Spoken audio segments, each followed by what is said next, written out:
Good day. Welcome to this edition of Messages of Positivity.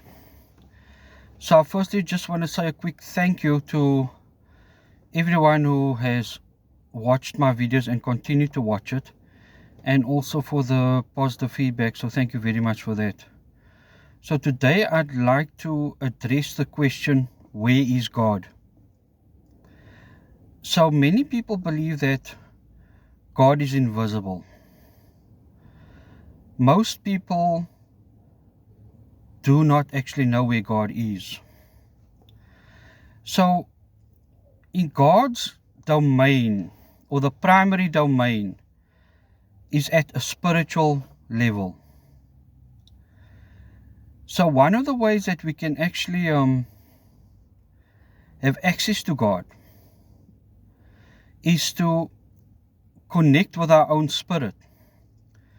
When we connect with our own spirit, we then have access to the spiritual domain, and therefore have access to God.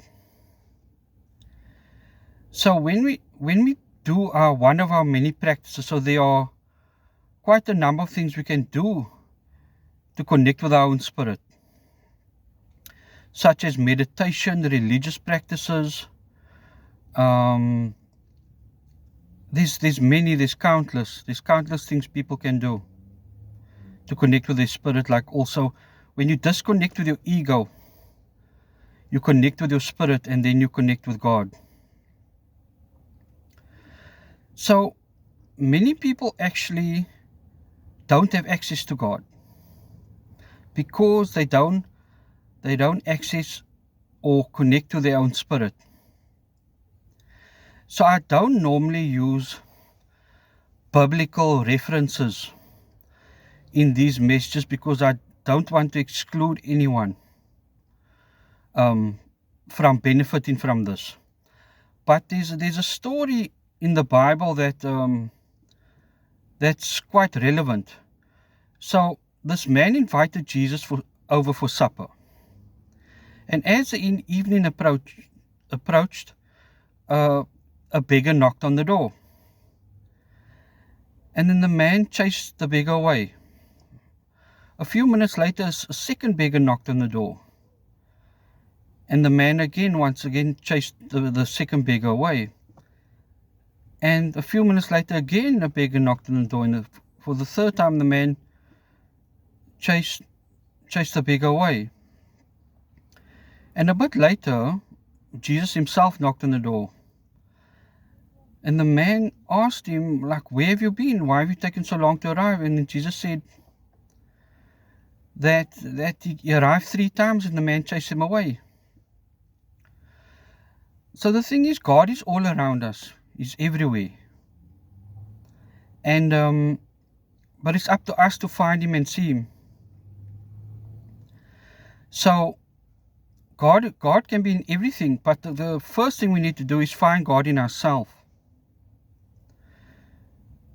We first need to also find ourselves, and then when we do that, we'll find God alongside us. Many people search outward to find God,